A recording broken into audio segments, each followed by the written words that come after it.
आज हम लोग जो स्टार्ट करेंगे ज्योग्राफी श्रृंखला का ही स्टार्ट कर रहे हैं और आज से कंटिन्यूअस आपको इसी समय लगभग रात वगैरह में 8-9 बजे आपको ज्योग्राफी का स्टार्ट किया जाएगा। उम्मीद है कि होली के बाद से आप लोग को डायरेक्ट लाइव भी आए। खैर अभी जो भी है उस पर हम चर्चा करते हैं। तो दोस्तों ज्योग्राफी की जो बात करते हैं तो ज्योग्राफी में जो हम लोग शुरुआत करते हैं कि क्या है नहीं है ज्योग्राफी इस संदर्भ में, तो सबसे पहले देखिए ज्योग्राफी है क्या। तो भूगोल या ज्योग्राफी क्या है, तो जनरली देखिएगा कि ज्योग्राफी जो है वो दो वर्ड से मिलकर बना है, जियो प्लस ग्रेफी। और ये जो वर्ड है वो आपका लैटिन भाषा है, जियो और ज्योग्राफी, ये दो शब्दों से मिलकर बना है ज्योग्राफी। यहां जियो का अर्थ होता है पृथ्वी और ग्रेफी का अर्थ होता है वर्णन। इस प्रकार देखते हैं कि जो ज्योग्राफी का अर्थ हुआ पृथ्वी का वर्णन, पृथ्वी का वर्णन। तो खास तौर पे देखिए ज्योग्राफी वगैरह में पृथ्वी के संदर्भ में ही पढ़ाई जाता है। अब जो हम लोग कुछ ज्योग्राफी से संबंधित कुछ प्रश्न हैं जो ऑब्जेक्टिव बेस्ड हैं, कुछ महत्वपूर्ण तथ्य हैं, उसके बारे में देख लें, क्योंकि पूछा भी जाता है कि भूगोल का पिता या ज्योग्राफी का फादर कौन है। तो ज्योग्राफी का फादर है हिकेटियस।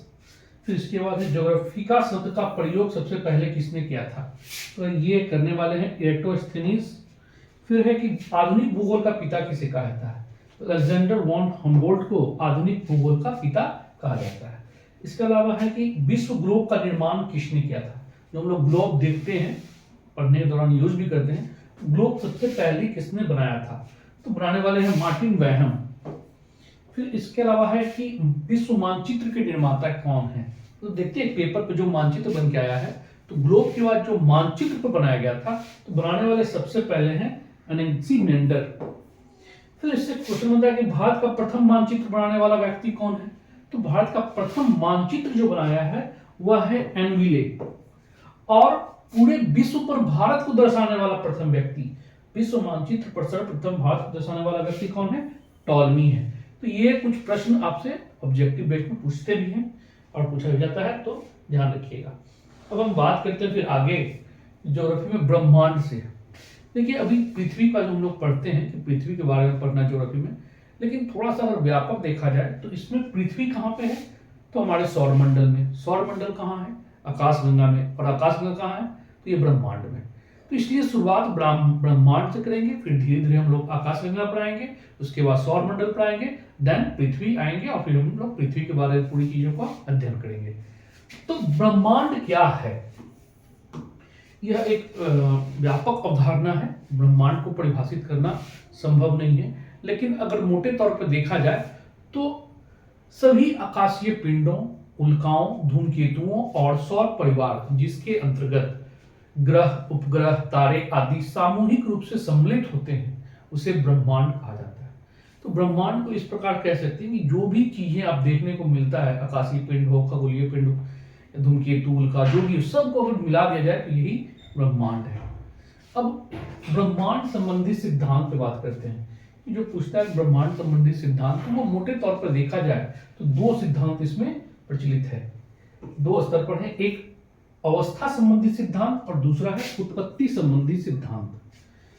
तो ब्रह्मांड में जो बारे में पढ़ना है दो सिद्धांतों को, पहला है अवस्था संबंधी सिद्धांत। तो अवस्था संबंधी सिद्धांत के अंतर्गत मुख्य रूप से दो सिद्धांत बहुत चर्चित होता है, एक भू केंद्रीय सिद्धांत और दूसरा सूर्य केंद्रीय सिद्धांत। भू केंद्रीय सिद्धांत को इंग्लिश में हम लोग जियोसेंट्रिक थ्योरी कहते हैं और सूर्य केंद्रीय सिद्धांत को हेलियोसेंट्रिक थ्योरी कहते हैं। क्यों, क्योंकि सेंटर में कौन है, भू, पृथ्वी, तो जियोसेंट्रिक, और हेलियो मतलब होता है सूर्य, तो सूर्य अगर केंद्र में है तो हेलियोसेंट्रिक या सूर्य केंद्रीय सिद्धांत। क्या है ये, तो देखिएगा भू केंद्रीय सिद्धांत को सबसे पहले दिए थे टॉलमी ने, जो नाम के हैं 140 एडी में, और इन्होंने बताया था कि सभी ब्रह्मांड की पृथ्वी जो है वो ब्रह्मांड के केंद्र में है और सूर्य तथा अन्य ग्रह इसके चक्कर लगाते हैं। फिगर से देखिए कि ब्रह्मांड के केंद्र बनाया गया है पृथ्वी को, ये भी, और सूर्य है ना, सूर्य तथा अन्य ग्रह सभी जो है चक्कर लगा रहे हैं किसके, पृथ्वी के। तो केंद्र में कौन, सूर्य, इसलिए इसका नाम पड़ा, सॉरी केंद्र में कौन, पृथ्वी, इसलिए इसका नाम पड़ा भूकेंद्रीय या जियोसेंट्रिक थ्योरी। इसी प्रकार देखते हैं कि जब आधुनिकता आती है, तर्क बुद्धिवाद विकास करता है, तो इन आधारों पर, अब तर्क के आधार पर देखा गया कि रियलिटी क्या है। तो बाद में लगभग 1543 एडी में कॉपरनिकस ने सिद्धांत को बदलते हुए हेलियोसेंट्रिक थ्योरी या सूर्य केंद्रीय सिद्धांत को प्रतिपादित किया, बताया, और बताया कि पृथ्वी नहीं, सूर्य केंद्र में है, मतलब सूर्य ब्रह्मांड के केंद्र में है और पृथ्वी तथा अन्य ग्रह इसके चक्कर लगा रहे हैं। और ये थ्योरी देख लीजिए, सन कौन बीच में है और अन्य सूर्य का चक्कर पृथ्वी और अन्य ग्रह भी लगा रहे हैं। तो ये थ्योरी कहलाया हेलियोसेंट्रिक थ्योरी। अब हम आते हैं नेक्स्ट, इस थ्योरी के बाद दूसरा चीज देखिएगा, उत्पत्ति संबंधित थ्योरी क्या था। तो उत्पत्ति संबंधी जो सिद्धांत दिया गया है उसमें मोटे तौर पर 3 प्रकार के सिद्धांत बहुत ज्यादा प्रचलित हैं। इसमें सबसे पहला है आपका स्थिर अवस्था या साम्यावस्था सिद्धांत, दूसरा है दोलन सिद्धांत, और तीसरा है महाविस्फोटक सिद्धांत या इसी को कहते हैं बिग बैंग थ्योरी। काफी ज्यादा सुने भी होंगे इसके बारे में। तो अब हम एक एक करके आते हैं कि क्या है ये स्थिर अवस्था सिद्धांत और दोलन सिद्धांत और बिग बैंग थ्योरी वगैरह। तो स्थिर अवस्था सिद्धांत जो है देने वाले हैं थॉमस गोल्ड और थर्मन बांडी। कहीं पर हरमन बांडी भी देखिएगा, कोई दिक्कत नहीं है, थर्मन या हरमन बांडी, ठीक है। अब इन्होंने क्या सिद्धांत दिया था, तो इन्होंने बताया था कि सभी आकाशीय पिंड आरंभ से एक ही स्थान पर हैं तथा हमेशा उसी अवस्था में रहेंगे, मतलब जिस अवस्था में थे उसी अवस्था में हैं और इसी अवस्था में रहेंगे। तो ये स्थिति क्या दिखाती है, स्थिरता को, इसलिए इसे साम्यावस्था या स्थिर अवस्था सिद्धांत कहा जाता है। दूसरा जो सिद्धांत दिया गया है वह है दोलन सिद्धांत, जिसको एनन संडेजा ने दिया था। इस सिद्धांत के अनुसार कहा गया है कि ब्रह्मांड बारी बारी से फैलता और सिकुड़ता है। फैलने के कारण जहां महाविस्फोट है वहीं सिकुड़ने के कारण गुरुत्वाकर्षण, मतलब जब भी विस्फोट होगा तो ये फैलाव होगा, फैलेगा ब्रह्मांड, और गुरुत्वाकर्षण के कारण फिर सिकुड़ता है। तो ये प्रक्रियाएं निरंतर चलती रहती है और एक बार फैलने और सिकुड़ने की जो कालक्रम है वो लगभग 100 बिलियन वर्ष है, मतलब 100 बिलियन वर्ष में 100 बिलियन वर्ष में ये ब्रह्मांड फैलता और सिकुड़ता है, एक बार घटनाएं घटित हो जाती है। तीसरा जो सिद्धांत दिया गया है बिग बैंग थ्योरी, जिसे महाविस्फोटक सिद्धांत कहते हैं, और ये देने वाले हैं जॉर्ज लेमेंटर। इन्होंने बताया था कि जो ब्रह्मांड है वह इलेम नामक घूमते हुए एक बादल से बना है। इलेम नामक एक घूमते हुए बादल से बना है, और इनका कहना था कि इस बादल में इलेक्ट्रॉन, प्रोटॉन और न्यूट्रॉन के कण तथा प्रतिकण मौजूद थे। लगभग 15 अरब वर्ष पूर्व, 15 अरब वर्ष पूर्व इस जो बादल था उसमें कण और प्रतिकण के कारण विस्फोट हुआ, नाभिकीय विखंडन हुआ, और विखंडन के बाद पदार्थों का बिखराव हुआ, और यही पदार्थों का बिखराव ब्रह्मांड का स्वरूप लेकर आया। तो कहने का मतलब यही है कि जो घूमता हुआ बादल था उसमें कण प्रतिकण जो मौजूद थे, उन कण प्रतिकण के कारण होता क्या है कि महाविस्फोट होता है, और महाविस्फोट के कारण ब्रह्मांड अस्तित्व में आया। और जो ब्रह्मांड अस्तित्व में आया तो उसमें जो महाविस्फोट जनित ऊर्जा थी, उस ऊर्जा के कारण अभी भी ब्रह्मांड जो है फैल रहा है, जिस कारण आकाश गंगा और तारे जो हैं एक दूसरे से दूर जा रहे हैं, जबकि आकाशीय पिंड गुरुत्वाकर्षण शक्ति के कारण आपस में इकट्ठी हो रही है। तो एक तरफ फैलाव हो रहा है तो दूसरी तरफ कहीं ना कहीं सिकुड़ रही है। तो तो ये फैलाव और संकुचन के कारण, ये प्रसरण एवं संकुचन के कारण ही नए नए तारों की उत्पत्ति हो रही है। तो यह सिद्धांत दिया गया आपका महाविस्फोट सिद्धांत में, बिग बैंग थ्योरी में। इस सिद्धांत पर ही सबसे ज्यादा, चूंकि मान सिद्धांत है, इस सिद्धांत पर ही खासतौर पर देखिएगा ब्रह्मांड के रहस्य को जानने के लिए सितंबर 2008 में एक महाप्रयोग किया गया था सर्न नामक संस्था में। सर्न इसका होता है European Organization for Nuclear Research, और इस संस्था जो जिनेवा में है ना, जिनेवा में संस्था है, और ये संस्था के द्वारा प्रोटॉन और न्यूट्रॉन को टकराया गया था। जो ये रिसर्च हुआ था उसका नाम था लार्ज हेड्रॉन कोलाइडर, और इसी संस्था में प्रोटॉन और न्यूट्रॉन को टकराया गया था और हिग्स बोसोन की उत्पत्ति की गई थी। ऐसा माना जाता है कि इस हिग्स बोसोन से ही इस ब्रह्मांड का रहस्य जान सकते हैं, इसीलिए हिग्स बोसोन को गॉड पार्टिकल कहा गया है। और ये क्वेश्चन पूछा भी गया है कि गॉड पार्टिकल क्या है, बीपीएससी में पूछा गया है, तो हिग्स बोसोन को ही गॉड पार्टिकल कहा जाता है। अब हम नेक्स्ट देखते हैं क्वेश्चन कि आकाश गंगा क्या है, गैलेक्सी। तो आकाश गंगा जनरली तारों का ऐसा पुंज है जो धुंधला दिखाई देता है। मतलब कहने का मतलब यही है कि तारों का ऐसा पुंज जो धुंधला दिखाई देता है आकाश गंगा कहलाता है। और आकाश गंगा के बारे में सबसे पहले जानकारी दिया गया था कि इस ब्रह्मांड में कई आकाश गंगाएं हैं। इसकी जानकारी सबसे पहले एडविन पी हब्बल ने दिया था। ये भी क्वेश्चन इंपॉर्टेंट है, एडविन पी हब्बल, और याद रखिएगा यही पी हब्बल ने जो थे हब्बल टेलीस्कोप की आविष्कार किया।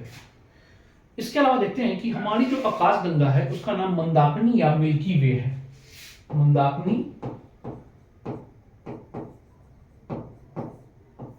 या मिल्की वे है, और इस मिल्की वे या मंदाकिनी का लगभग 80% भाग जो है वह स्पाइरल है। ये देखिए इसमें मंदाकिनी लिखा गया स्पाइरल टाइप का, तो 80% भाग जो है वह स्पाइरल है। इस मिल्की वे को देखने का सबसे पहले जो श्रेय है वो जाता है गैलीलियो को। मतलब कि गैलीलियो ने ही सबसे पहले बार मंदाकिनी या मिल्की वे को देखे थे।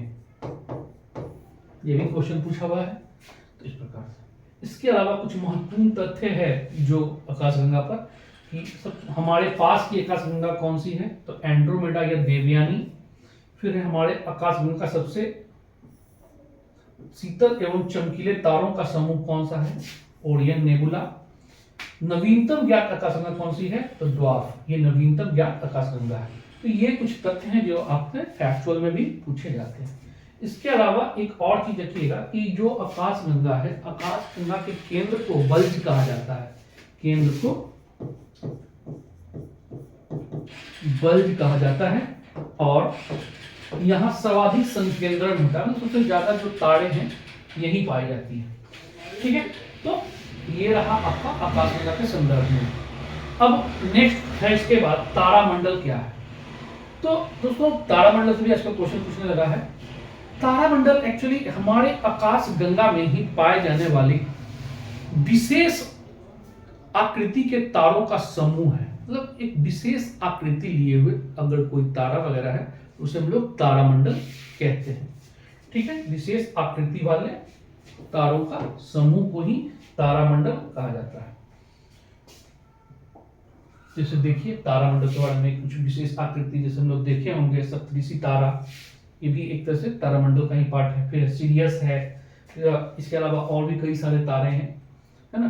तो तारामंडल में देखते होंगे सप्तऋषि है, सेंटोरस है, हाइड्रा है, हरक्यूलस है, सिग्नस स्वान है, फिर ओरियन है। तो कई सारे नाम भी आप सुने होंगे, थॉर मूवी में भी बताया गया था जो तारामंडल के बारे में। तो ये नामकरण जो देखिएगा इसी नाम से लिया गया।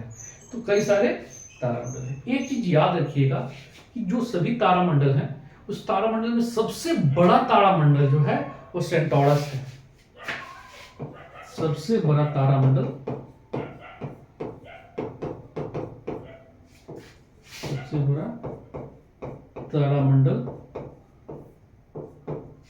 सेंटोरस।